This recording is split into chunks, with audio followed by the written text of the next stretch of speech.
C'est à l'hôtel de l'Industrie en plein Saint-Germain-des-Prés que Michelin a organisé cet événement. Moving On, c'est la suite de ce qui avait été initié avec le Challenge Bibendum pour son centenaire il y a déjà plus de 25 ans. C'est donc un cercle de réflexion où, avec l'aide de partenaires, les fabricants de pneus essaient de faire aboutir des projets de mobilité durable et abordable. Exemple, avec ici ce projet de voiture électrique low cost, la Popcar, un tarif de 12 000 € et un poids de 850 kg. Ce sont des objectifs ambitieux. Mais encore faut-il pouvoir financer les projets qui changent la donne, et justement, Bertrand Piccard regrette le manque de soutien qui conduit certaines sociétés à déposer le bilan. C'est le cas par exemple de Logico, qui voulait proposer de l'injection d'hydrogène dans le moteur pour réduire la pollution et que soutenait sa fondation Solar Impulse. Vous savez, aujourd'hui, il y a une aversion au risque, il y a une cristallisation sur le statu quo, on recherche des rentabilités immédiates au lieu de voir des rentabilités sur la totalité de la durée de vie.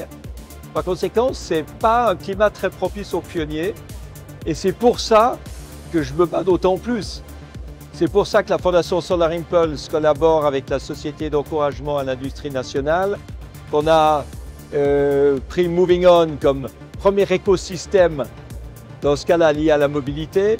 C'est pour ça que je veux absolument accomplir le vol ultime avec Climate Impulse, c'est-à-dire autour du monde, sans escale, sans émissions polluantes, ce qu'on ne peut pas améliorer, parce que c'est le vol ultime.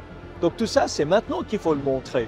C'est pas quand tout le monde aura compris. Au sein de l'exposition, on pouvait voir des projets autour des navettes autonomes qui roulent déjà en France, mais il était question aussi de la complémentarité avec les transports en commun, que ce soit sur les rails et plus globalement dans tous les modes de transport jusqu'à l'avion. Et au fait, où en est ce projet emblématique d'avion léger à hydrogène liquide alors que se tient justement le salon du Bourget? Alors maintenant, comme l'avion est en construction, qu'on est à peu près à 40% d'avancement, c'est plus un projet, c'est un programme.